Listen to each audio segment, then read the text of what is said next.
I see you there, watching me. I thought the trees were whispering lies again, but no. You are real, aren't you? Curious thing to exist when so much does not. Come closer. The dark is restless tonight. It mutters and coils like something half awake. Time folds in on itself here. Minutes bleed into centuries. You sit beside me now, but you could just as well be ash in some forgotten urn, or not yet born. You wander, lost. A flicker of warmth drew your steps. Stay for a breath. The fire does not judge, it only burns. I do not offer salvation. Only tales. Some are wounds still bleeding. Others are scabs you'll pick at later in the night. There was a night much like this one. The wind spoke in tongues and the moon turned her face away. That's when I first saw her. Rosiln.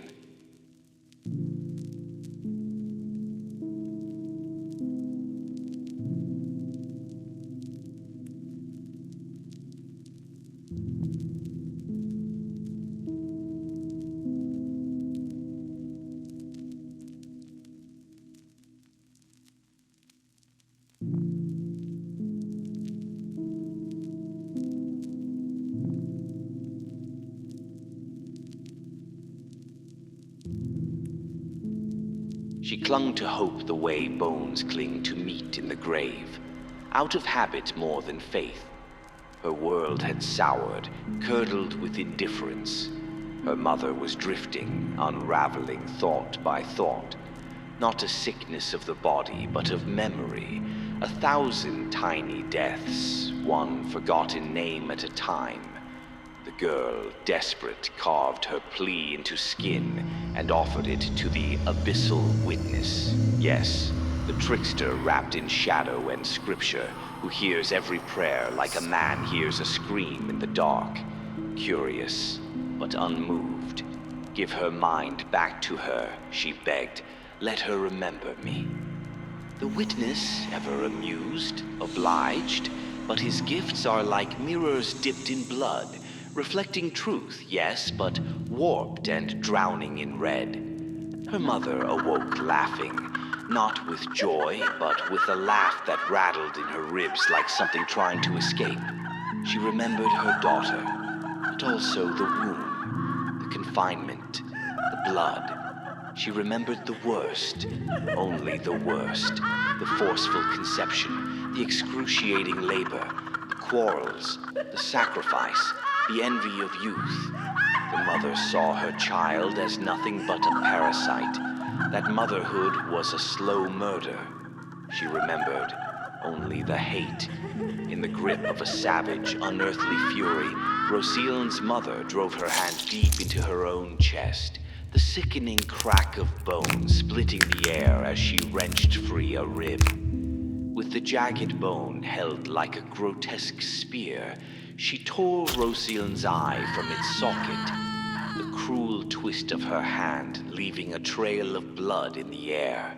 But in a final, desperate act, Rosiln lunged, her fingers closing around the bone, and with a sickening force plunged it into her mother's still beating heart. Isn't it funny, the cost of clarity? One truth and 100 illusions drown. But truth, truth is sharp.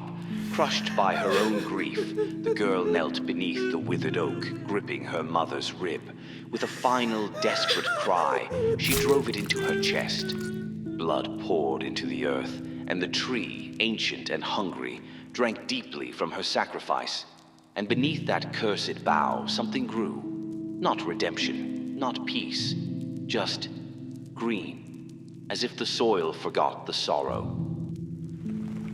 You trade pieces of your soul daily, in tasks, in cliques, in quiet compromises. And you wonder why your shadow grows heavy behind your eyes. Not all devils wear horns. Some come dressed as convenience. Some answer prayers too quickly. But even in the festering rot of your worst moments, life insists. A sprout cracks the stone. A voice cries out beneath the numbness. Do not beg the darkness to be kind. It never will be. But know that even the dark must yield to fire. I must move on. Others wander in worse woods than yours. But heed this. Despair feeds on silence. Let your wounds speak, just not in whispers. Keep the ember. Feed it. For I have more stories, and each one sinks deeper than the last.